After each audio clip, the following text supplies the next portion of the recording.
Marni, ayo pulang.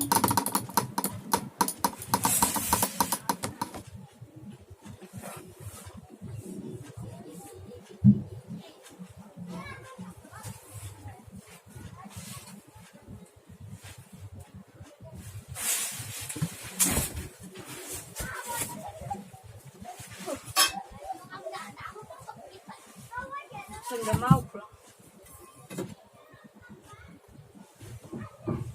Saya sudah memutuskan untuk pergi dari rumah. Ingat, yang penting saya bebas. Saya nggak mau disalah-salahkan terus. Memangnya saya anak kecil. Biarkan saja mereka mengira saya diculik genderuwo. Saya nggak takut sama hantu. Jangankan genderuwo, sama pocong pun saya nggak takut. Lihat aja jalannya, loncat-loncat. Nih, lucu kan? Kuntilanak juga, kayak di sinetron itu. Suaranya bikin saya geli. Saya nggak takut kalau cuma gitu.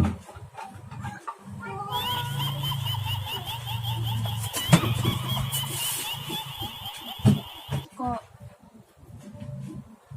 kayak beneran ada kuntilanaknya ya? Jadi rasa ingat kuncinya. Tapi saya nggak takut.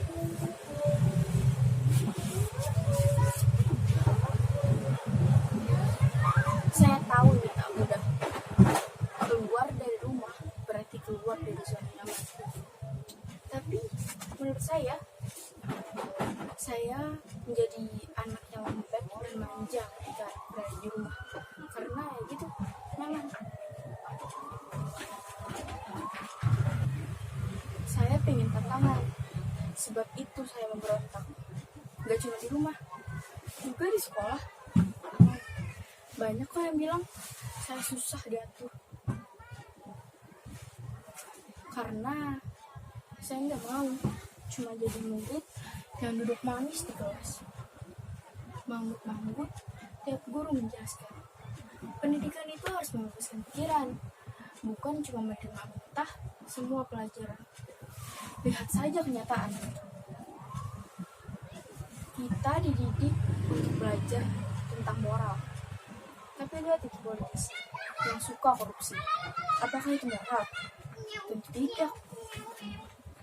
Kita diajari untuk taat peraturan, tapi malah dipermainkan. Hukum hanya sebatas candaan. Hukum hanya sebagai formalitas. Hukum hanya sebagai alat kekuasaan. Kita harus melawan. Saya siap untuk menerima risiko, bahkan meski harus keluar dari sekolah. Ini pilihan. Belajar tidak hanya dari sekolah. Kehidupan inilah sekolah sesungguhnya. Banyak kok tokoh besar yang dikeluarkan dari sekolah. Yang penting itu harus baca, dan baca. Nih, keluar dari rumah pun saya tetap membawa buku.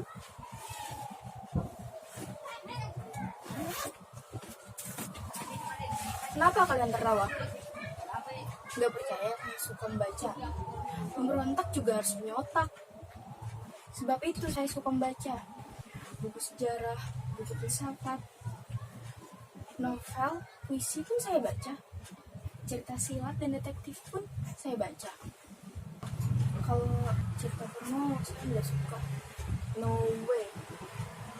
Ya, sekali lah. Membaca membebaskan saya dari kerangkeng. Membaca membuat saya berani menentang dunia.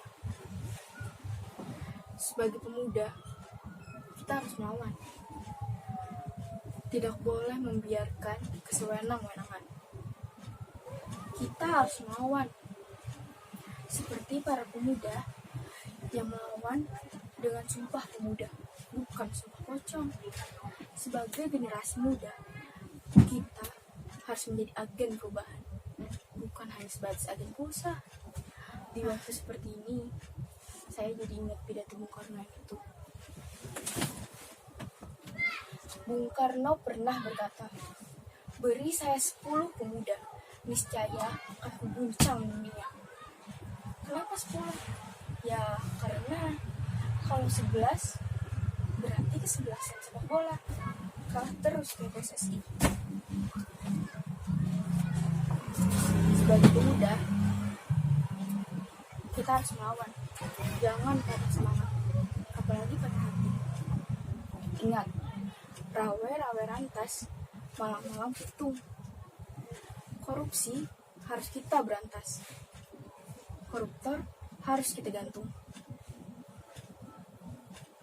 Sekali lagi, rawe rantas, malam-malam, Mojokerto, Probolinggo, Surabaya, Bandung. Kok malah jadi kayak kernet bos? Saking bersemangatnya, saya jadi lapar.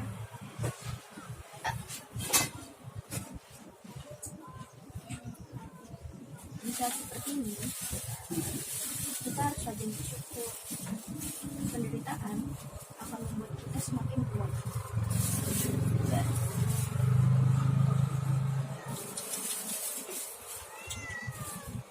Pus, kamu lapar, Pus? Tapi makan, sepertinya ini mau membuat kamu. Saya nggak boleh menyatakan apa untuk saya. Kebaikan harus dimulai dari diri sendiri, kan? Saya nggak boleh egois mementingkan diri sendiri. Ini buat kamu saja. Saya nggak boleh serakah. Kalau saya serakah, apa bedanya saya dengan politisi yang saya kritik itu? Kadang saya heran, kenapa anak muda seperti saya sering disalahkan, dianggap onat, gaduh, suka bikin ribut, suka bikin masalah. Loh, padahal kan sama saja dengan yang berada di parlemen itu. Selalu saja gaduh, berdebat karena beda pendapat. Sepertinya mereka memang boleh berbeda pendapat, asalkan gak beda pendapatan. Makanya jangan selalu menyalahkan saya. Saya cuma bosan hidup di dunia yang penuh dengan kemunafikan ini. Saya cuma pengen jadi orang yang jujur. Apa susahnya sih menjadi orang jujur? Jujur kan udah dicari, seperti jujur kacang hijau misalnya. Oh, itu kan jujur dibanding bubur, saya lebih suka bubur. Jadi ingat, cowok yang pernah saya taksir yang membuat sakit.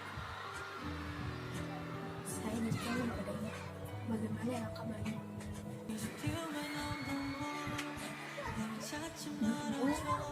Dia pernah menembak saya dengan puisi, seperti Rangga yang menembak cinta dengan puisi. Saya juga sering kok membayangkan kalau saya memaksakan cinta. Ya, 11-12 lah. Cinta di atas siang, saya di atas malam.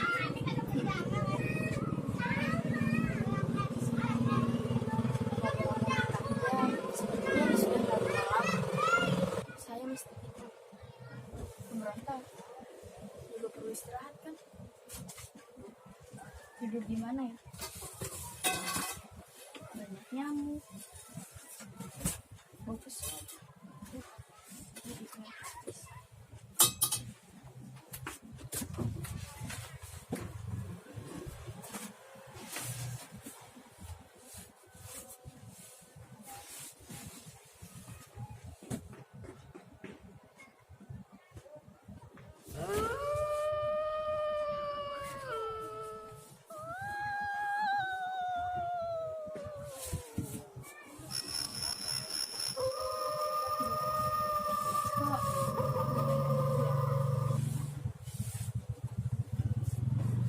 Baru saja berjam sudah disuguhi bubur. Sepertinya saya terbawa emosi. Saya belum benar-benar siap. Ternyata sulit ya menjadi pemberontak.